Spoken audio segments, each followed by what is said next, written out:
Olympics में cricket की 128 साल के बाद वापसी हुई है। इंटरनेशनल क्रिकेट काउंसिल का लॉस एंजल्स 2028 के लिए क्वालिफिकेशन सिस्टम का ऐलान कर दिया गया। मजीद जानते हैं डॉन न्यूज़ के नुमाइंदे गुलाम मुर्तज़ा से। जी गुलाम मुर्तज़ा, बताइएगा क्वालिफिकेशन सिस्टम किस तरह वर्क करेगा?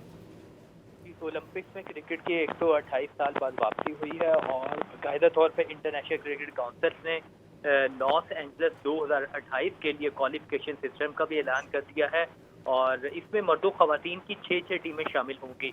आईसीसी T20 वर्ल्ड कप 2026 की बुनियाद पर ऑस्ट्रेलिया, भारत, बरतानिया और जनूबी अफ्रीका की वुमेन्स टीमों ने ओलंपिक्स के लिए क्वालिफाई कर लिया है। अफ्रीका, यूरोप, एशिया और ओशिनिया की टॉप टीमें बराह रास्त क्वालिफाई करेंगी। इंटरनेशनल क्रिकेट काउंसिल की जानिब से जो एलामिया जारी किया गया उसके मुताबिक ये भी उनका कहना है कि मेंस टीमों का फैसला 31 दिसंबर 2026 की रैंकिंग की बुनियाद पर किया जाएगा। जी, जो आखिरी नशिस्तें होंगी उसका फैसला बहुत शुक्रिया मुर्तज़ा अपडेट करने के लिए।